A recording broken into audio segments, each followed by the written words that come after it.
नहीं है। हालांकि समय सीमित है, पूरी बात नहीं रख पाऊंगा, लेकिन मैं कोशिश करूंगा कि कम समय में ही अपनी बात खत्म कर दूं। मैं सबसे पहले जितने भी मानव, जितने भी राजनेता, जितने भी पॉलिटिकल पार्टी जिन्होंने सामाजिक लड़ाई को आगे बढ़ाया, मैं उनका धन्यवाद देता हूं और आभार प्रकट करता हूं। आज मैं कुछ देर पहले तमिलनाडु के नेता, बहुत ही सीनियर नेता TR बालू जी का मैं भाषण सुन रहा था। उन्होंने संघर्ष और किस तरीके से पुराने राजनेताओं ने, जो इस समाज में सबसे पीछे हैं, सबसे दबे लोग हैं, जो हजारों साल अपमानित हुए, उनके संघर्ष और उनको कैसे सम्मान और हक मिल सके, उसकी कैसे लड़ाई लड़ी गई। मैं कई माननीय सदस्यों का भाषण सुना। हमारे बगल में बैठी हैं सुप्रिया सुले जी, उनका भी मैंने भाषण सुना।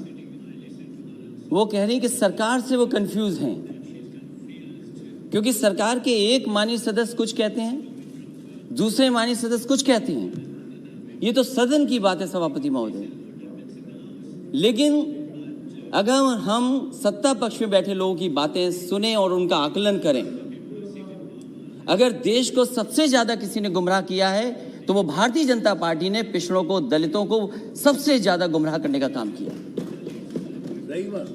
और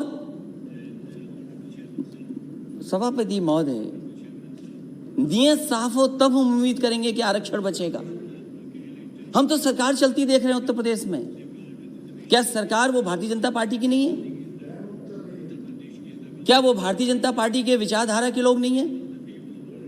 जहां तक आज कॉन्स्टिट्यूशनल अमेंडमेंट बिल की बात है, मैं दो बातें बिल्कुल साफ कहना चाहता हूं। हम सब स्वीकार कर रहे हैं, सदन के जितने भी सदस्य हैं, ये भी अच्छा है कि स्टेट्स को मौका मिल रहा है, वो अपने आप फैसला ले सकते हैं किन जातियों को ओबीसी में शामिल करना है। लेकिन क्या एक ही जगह पर जब तक आप 50% की कैप नहीं बढ़ाएंगे तो क्या ओबीसी को पूरा अच्छा मिल जाएगा? आप एक ही कमरे में न जाने कितने लोगों को बैठाना चाहते हैं। आप कहते हैं इसी सदन में, क्योंकि ये लोकसभा छोटी पड़ रही है, हमें एक सेंट्रल व्यवस्था बनाना पड़ेगा, क्योंकि बड़ा सदन बनाना है, हमें सब आराम से बैठ सके। तो आप अपनी सहूलियत के लिए तो बना रहे हैं सेंट्रल व्यवस्था, लेकिन आरक्षण जो सबसे मूल भावना रही मंडल कमीशन की, उससे खिलवाड़ कर रहे हैं। कौन नहीं चाहता जाति जनगणना हो? माननीय सभापति महोदय, हमसे बेहतर किसी ने नहीं देखा होगा कि जातियों में नफरत अगर कोई फैलाता है तो ये भारतीय जनता पार्टी के लोग जो नफरत फैलाते हैं। मुझे याद है चुनाव मत भूलिए, इन्होंने चेहरे आगे किए, इन्होंने चेहरे आगे किए कि ये ओबीसी मुख्यमंत्री होंगे, ये ओबीसी मुख्यमंत्री होंगे, ये ओबीसी मुख्यमंत्री होंगे। लेकिन जब मुख्यमंत्री बना तो कौन बना? ये हर जाति के अंदर नफरत फैला दी इन्होंने। इसलिए हमारी मांग है सभापति महोदय, जब इतना कॉन्स्टिट्यूशनल अमेंडमेंट बिल लाया गया है, तो जो सबसे पुरानी मांग रही है कि सब जातियों को गिन लिया जाए।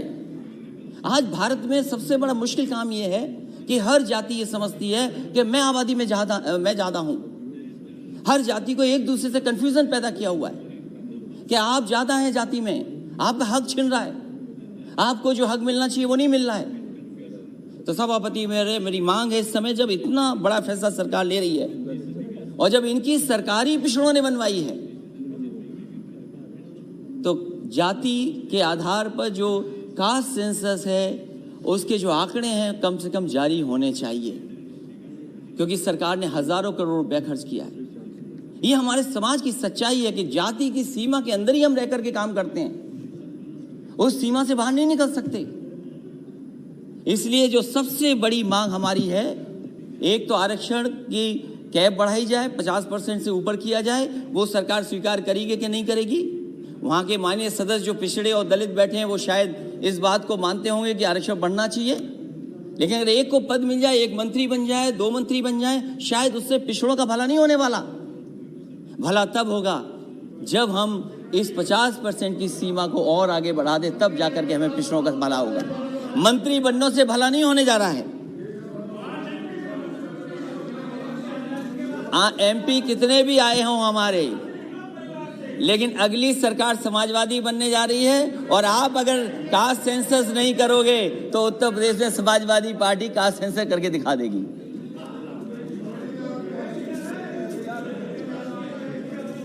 और वो नारा जो सोशलिस्टों ने दिया सभापति महोदय, क्योंकि जब 50% से आगे की बात मैं कह रहा हूं तो वो नारा हमें याद करना चाहिए। सोशल लीडर्स ने दिया कि सोशलिस्टों ने बांधी गांठ पिछड़े पावे 100 में 60। और ये सरकार न भूले, आपको पिछड़ों ने ही मौका दिया यहाँ बैठने का। जिस दिन पिछड़े हट जाएंगे और दलित हट जाएंगे, आपका पता नहीं लगेगा कि आप कहां पर हो।